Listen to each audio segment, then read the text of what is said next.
I'm John Fensterwald, writer of the blog Educated Guest and host of the website Top Ed, Thoughts on Public Education in California, a forum on California education policy. Join me while I interview interesting and informed leaders in education. You'll learn a lot in 10 minutes or less.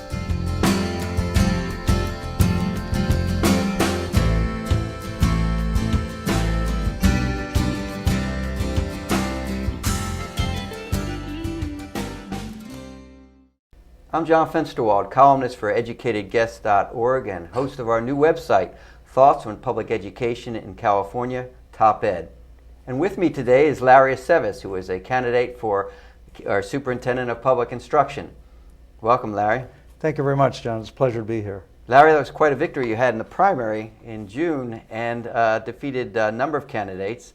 And so still, you're an unknown to many people in California because you were a superintendent in Franklin McKinley School District in San Jose. So please tell us, introduce yourself to our viewers and tell us why you should be Superintendent of Public Instruction.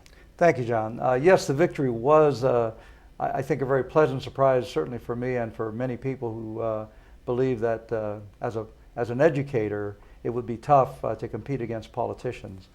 But I did come in first place, and I'm looking forward to the campaign. Certainly my message that I'm an educator, not a politician, has resonated with folks. I was in public education for over 30 years as a teacher, a principal, a superintendent, worked here in San Jose, began my career in San Diego, and have always worked to get children ready for the world of work and the world of college. And as I speak with people, that has been resonating very, very well. So I'm pleased to be here today, John, to speak with you about my campaign and questions you may have. Good. Well, we have a lot of questions, but so let's begin. First, Jack O'Connell's signature issue while he was superintendent was erasing the achievement gap. So what would be your signature issue, your main issue that you'll devote most of your time or much of your time to if you're superintendent?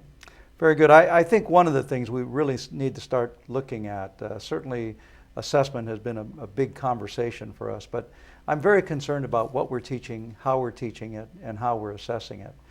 I think we're doing too much of the drill kinds of instruction, and we really need to start moving into the 21st century with our students. We need to teach them more science, more technology, more problem-solving skills, critical thinking skills, which we've kind of set aside. Too much of it has been drilling down on just math and just reading. So my big push will be moving our kids into the 21st century. Well, it's good timing for that because the state has recently adopted the Common Core Standards, the state's Board of Education, and part of that is bringing in a whole new assessment system.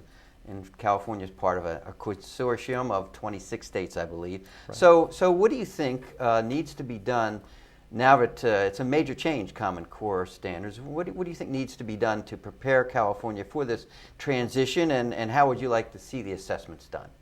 I'm actually very pleased with what California adopted within the Common Core. I think the committee that worked on that was very clear that while we want to go along with the rest of the states, we still are California. We still understand that education is a state's right and a state responsibility. And I think part of what we'll begin to see, because the testing is still a few years off, is get a chance to look at the materials that we're going to be teaching, how we're going to be assessing them, and having districts and schools and teachers get ready for the material that we be receiving so that we can teach the kids in a way that helps them really expand their knowledge.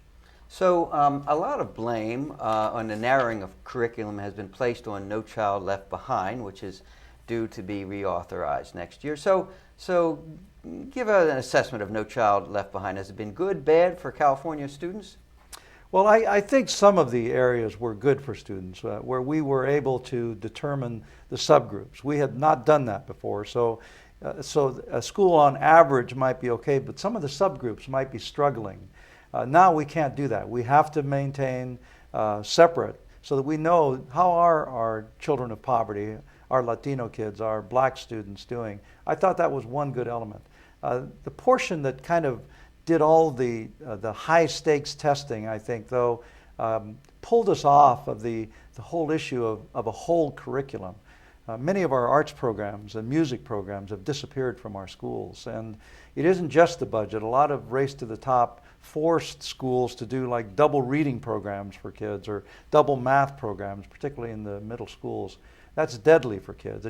They lose their enthusiasm for education. We've got to get that energy back into children. And I'm assuming those were particularly affected with poor schools, low-performing schools, low-income schools.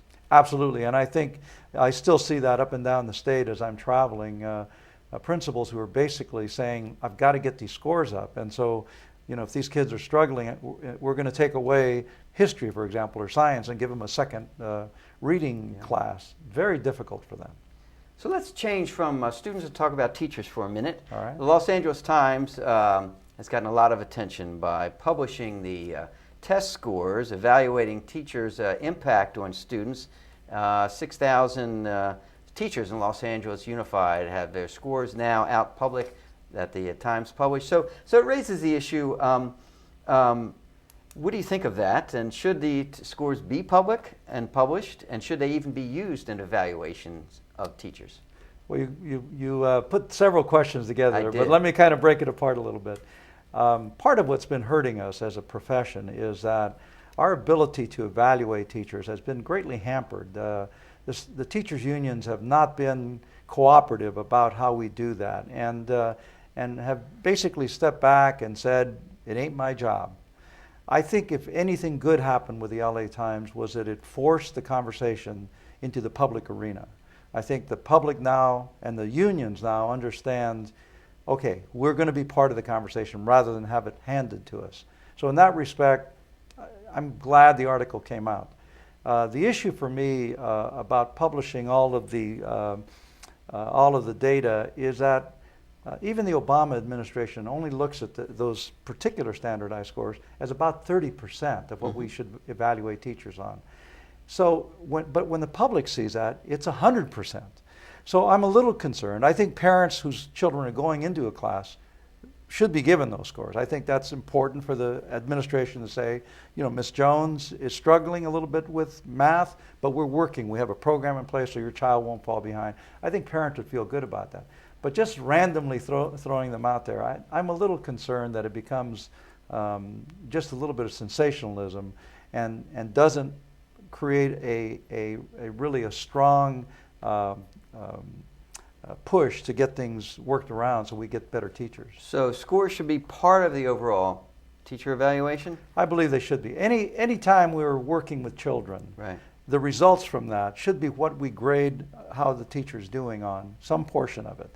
But we do so many more things in reading and math. I mentioned science and writing and critical thinking that we have to look at ways of assessing that as well, authentic assessment or using student portfolios so we know what is their body of work moving forward. So, and all of that should be used to determine how good is this teacher at moving kids forward. Should it be used to in decisions over hiring and pay?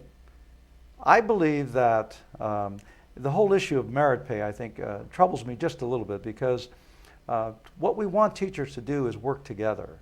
And my concern about merit pay is that it singles out teachers and works opposite of that. Now, do I think, for example, if a whole school raises scores, should that school be rewarded with more resources? Absolutely, I'm a big believer in that. But in the, kind of highlighting one teacher with merit pay, I think is a little troubling. Well, thank you, Larry. Let's take a break, and we'll be back in a couple minutes to resume some questioning in some other areas. John Fensterwald, host of Educated Guests with Larry Aceves today. We'll be back.